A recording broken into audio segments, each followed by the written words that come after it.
Social मीडियाचा वापर आणि पारिवारिक संबंधामध्ये दुरावा म्हणजे पती पत्नीमध्ये वाद याबाबत बरेच प्रश्न विचारले जातात.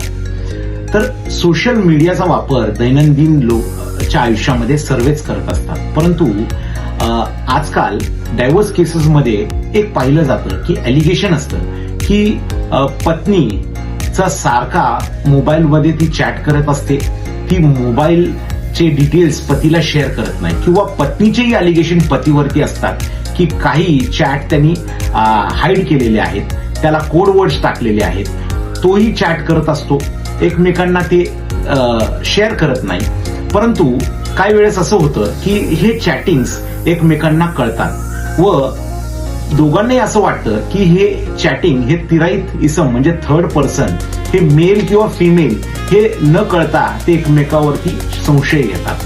संशय एक मुख्य कारण असतं पारिवारिक वाद होण्यासाठी व संसार तुटण्यासाठी. तर अशा वेळेस असं होतं, अशी एक केस होती की याच्यामध्ये पुरुषाचं ॲलिगेशन होतं की त्याची पत्नी सतत तिसऱ्या इसमाबरोबर ती चॅट करते, घरातल्या गोष्टी त्याला शेअर करते, परंतु त्याला माहिती नव्हतं तो इसम त्याच्या पत्नीच्या शाळेतला मित्रमैत्रीण आहे किंवा नातेवाईक आहे हे न करता तो तिच्यावरती संशय घेत होता.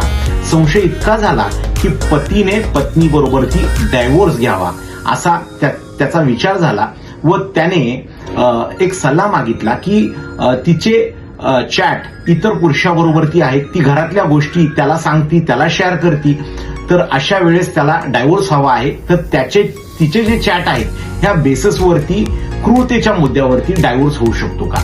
तर फक्त चॅटिंग करणे या मुद्द्यावरती डायव्होर्स होणार नाही, कारण चॅटिंग हा माणूस सोशल माध्यमावरती आहे आणि आजचं हे युग कसं आहे की प्रत्येक जण मोबाईल बिगर राहू शकत नाही.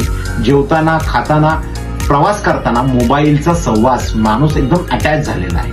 तर त्यांना संसार जर वाचवायचा असेल तर एक पर्याय आहे की पारिवारिक वादामध्ये मोबाईलला त्यांनी दूर ठेवलं पाहिजे, कमीत कमी वापर केला पाहिजे, योग्यरित्या पारिवारिक वाद होणार नाही याचा दोघांनीही सन्मान केला पाहिजे व जे पारिवारिक वादामध्ये मेन कारण होऊ शकतं त्याच्यापासून दूर राहिलं पाहिजे व दोघांचे वाद मिटतील म्हणजे सामंजस्याने दोघांनी चर्चा केली पाहिजे, तिराईत इसम बरोबर न करता.